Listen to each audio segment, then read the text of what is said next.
For 9 letters, rebuilt nations mixed in 1,000 upper-class masses. Quite a long-winded clue, this one, and a number of different things going on. It's not clear what the definition might be. First of all, is it masses? Is it upper-class masses?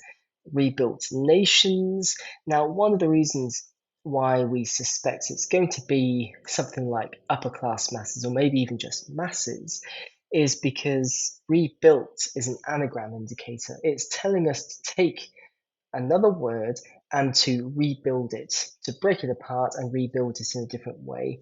And so we're going to have rebuilt nations. So we're going to have this word nations in our clue, but we're going to have to rebuild it. It's going to have to be jumbled up.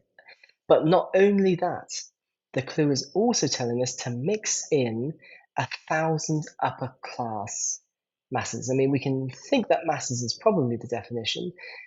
1,000 upper class, how on earth are we going to fit that into just the 2 letters that we have left? Well, the first thing is that you can abbreviate 1,000 to just one word.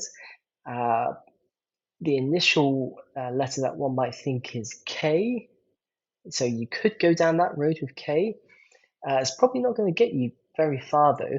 The other way of thinking about it, shortened, is, of course, 1,000 is a Roman numeral, which is the letter M. Often, if you see a number like 100 or 1,000, you shorten it down to the letter itself. So 100 might be a century for C, as an example. But then this is not the obvious one. Upper class in a cryptic clue can also be abbreviated to just U.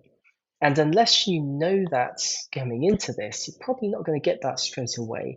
And so there's a learning there for a new abbreviation. Now, of course, nations MU doesn't get me very far, but of course, we need to rebuild nations and we need to then mix in M and U for a 9-letter word that means masses. And again, it's not obvious what that might be. But actually, if you rearrange it to mountains, which are, of course, not just masses of Earth, it's also just another reference to say if you've got masses or a mountains of work to do as well. So a definition, but not the most linear of definitions, not the first thing that you're going to jump to. But of course, it still works.